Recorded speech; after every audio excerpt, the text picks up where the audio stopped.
حدیث نمبر 1553 حضرت جابر بن عبداللہ سے مروی ہے، فرماتے ہیں نبی اکرم صلی اللہ علیہ وسلم کے ذمے میرا قرض تھا تو آپ نے ادا فرمایا اور زیادہ بھی دیا۔ اس دوران میں مسجد میں آپ کے پاس داخل ہوا تو آپ نے مجھ سے فرمایا 2 رکعتیں پڑھو۔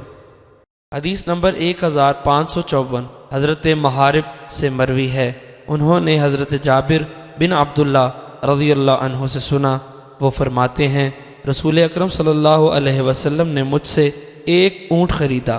جب مدینہ طیبہ تشریف لائے تو مجھے حکم دیا کہ میں مسجد میں آؤں اور 2 رکعتیں پڑھوں۔ حدیث نمبر 1555 حضرت جابر بن عبداللہ رضی اللہ عنہ فرماتے ہیں میں ایک غزوہ میں نبی اکرم صلی اللہ علیہ وسلم کے ہمراہ گیا تو میرا اونٹ عاجز ہو گیا اور اس کی وجہ سے مجھے تاخیر ہو گئی۔ پھر حضور صلی اللہ علیہ وسلم مجھ سے پہلے تشریف لائے اور میں دوسرے دن صبح آیا۔ میں مسجد میں آیا تو آپ کو مسجد کے دروازے پر پایا۔ آپ نے فرمایا تم اب آئے ہو؟ میں نے عرض کیا جی ہاں۔ فرمایا اپنے اونٹ کو چھوڑو، اندر آ کر 2 رکعتیں پڑھو۔ فرماتے ہیں پس میں داخل ہوا اور 2 رکعتیں پڑھ کر واپس ہوا۔